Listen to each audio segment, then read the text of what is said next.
Hey guys, Jake Baldino from GamerRanks here. Today we're going to be taking a look at Dr. Stone. Last week I made a video talking about a bunch of new Shonen Jump series I've been reading on their new service. Now I decided to omit my thoughts on Dr. Stone from that video because there's just so many things I want to say about this series that I really figured it would be better to give it its own video. Because Dr. Stone kind of blew me away. I had heard it was good going into it, but I'd also heard Demon Slayer was good, and yeah. A lot of people were actually on my ass about that one. I mean, maybe I'll give it a try, maybe I'll check out the anime when it comes out, but like really guys, that was nah. Anyway, so what is Dr. Stone? Well, it's a relatively new Shonen Jump series, been running for a little under 2 years. It's a collaboration between two mangaka whose name I can't remember, the writer of Eyeshield 21, which I heard is a pretty good sports manga, and the artist of Sunken Rock. They came together to tell this science fiction fantasy story that is unlike anything else I have ever read. For those who don't know the story of Dr. Stone, you know, it starts in the present day, and then something happens. Every single person on Earth is petrified, turned into stone. 3,700 years later, our main character, with an asterisk, Taiju, wakes up and breaks out of the stone. He realizes that the Earth has gone a few thousand years without humanity. And things have changed quite a bit in that wildlife has pretty much taken over. All the cities are gone, completely covered in shrubbery. Animals run amok and still rule the land as they once did. Due to nature, you know, tectonic plates, volcanoes. Taiju is certainly not the Japan he remembers. But he is not alone, as he soon discovers that his friend from high school, Senku, also broke out of the stone. Now, how they were both able to break out is a mystery. But Taiju is pretty lucky that Senku broke out because, holy shit, this dude's a nerd. Senku is pretty much a genius. Like, while he was frozen in the stone, he manually counted the seconds, so he knew exactly what day it was when he came out. Like this dude is fucking insane. But you see, because Senku has such this vast knowledge of science, he is determined to pretty much save the world, to find a way to unpetrify everyone and rebuild society. So the two of them set off doing some science shit. They eventually come up with a solution that will revive people, but of course in very limited supply. And while they're being attacked by lions, they decide to revive this like sports prodigy guy who went to their school or something. Now this guy is Tsukasa. They set him out, he beats up some lions for them, and then the three of them form a nice little team. You know, basically just surviving, figuring shit out together. And they eventually get enough of the revival solution to unpetrify Taiju's crush, who he was about to confess his love for right before they all turned to stone. How tragic. Things start to go to shit though, because Tsukasa doesn't really like Senku's plan to revive all of humanity. Tsukasa believes that everyone being turned into stone was not an attack, but rather a cleansing. He believes that they should only revive people who deserve to be revived, only people who would be useful. And this causes some major tensions, so much so that eventually Tsukasa runs off, starts his own faction of people who are swearing off science. He stole all the revival shit. He's gonna, you know, only revive the people he feels should be revived. Now this is when things get a bit weird, because you see Taiju and his lady friend, honestly, they're not the most interesting characters. We've gone like 1 or 2 volumes now to this point, and honestly, like, they just pale in comparison to Senku. This guy who's supposed to be, you know, like the secondary protagonist is way more interesting than our main protagonist, which is kind of a problem. And I think the mangaka realized that too.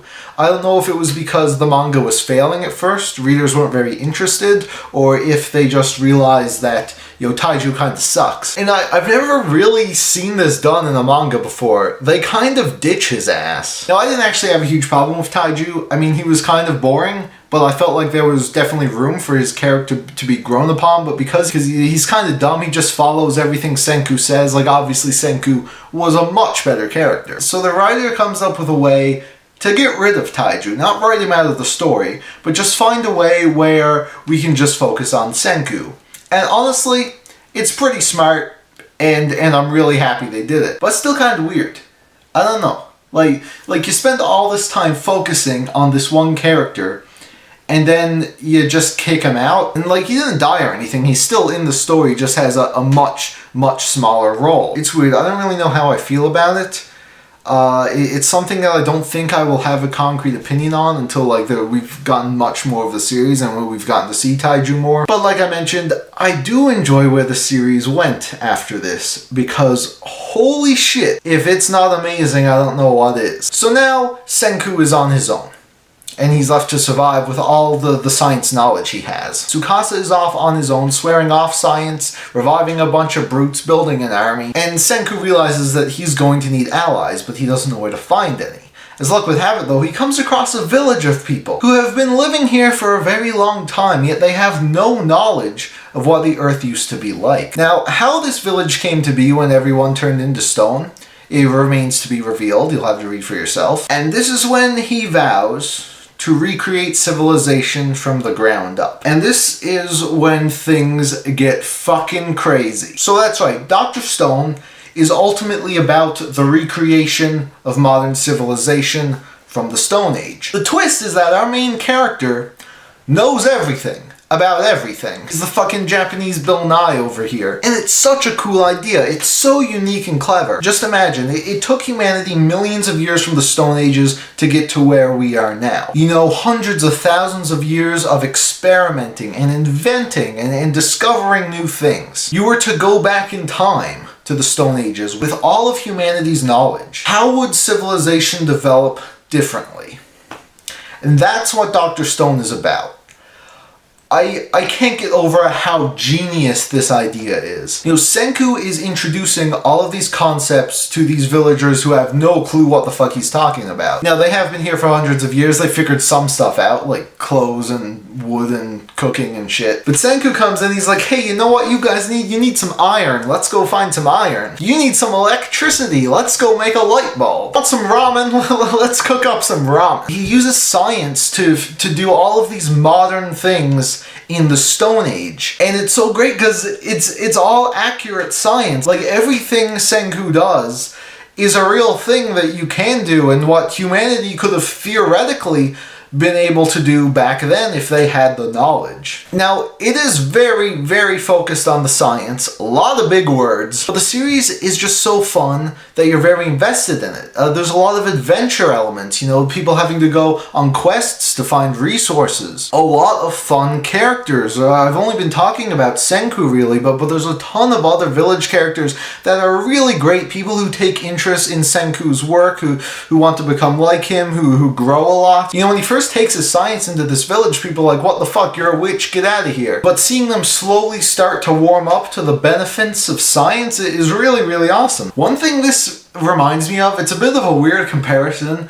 but think like a video game, like a civilization builder, like Civilization, or even something more focused on, you know, exploration and crafting, like Minecraft. Minecraft's a game where you start off with nothing. Yeah, you got sticks and stones, and that's about it. But as you start to build more resources, you know, you expand stuff. You expand your territory, you can build more things, build more machinery. Eventually you got whole fucking factories going. That's basically Dr. Stone. You know, they start off in the Stone Age, they got nothing, but Senku knows what's up, so they slowly start expanding and building stuff. Stuff that these Stone Age people could never dream of having before. Things that it took humanity thousands and thousands of years to develop. But while all of this fascinating stuff is going on, you still have Tsukasa, who's building up his army in another area. So there's a lot of tension. Senku and his friends are really racing against the clock to develop ways to defend themselves from Tsukasa's army as fast as they can. So there's a lot of suspense in that regard, and while it's not super heavy on the action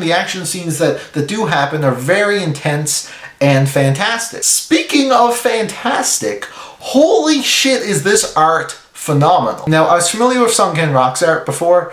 It's pretty god tier, I have to say. I'm pretty sure it was a monthly manga, so, you know, even more reason for it to be god tier. But even though the artist is on the weekly schedule for this, I can't get over how fucking good it looks. This is some of the best art I've ever seen in a weekly manga. Definitely the best art that's running right now in Shonen Jump. The character designs are fantastic. They look so good, just like all the shots, the composition of the pages. You know, the detail, the perspective, the fucking goofy faces. What the fuck? Like it has no reason to be this good, but it is, and I absolutely love it. Geez, I felt like I just reviewed the full series series, but we're really not that far into it.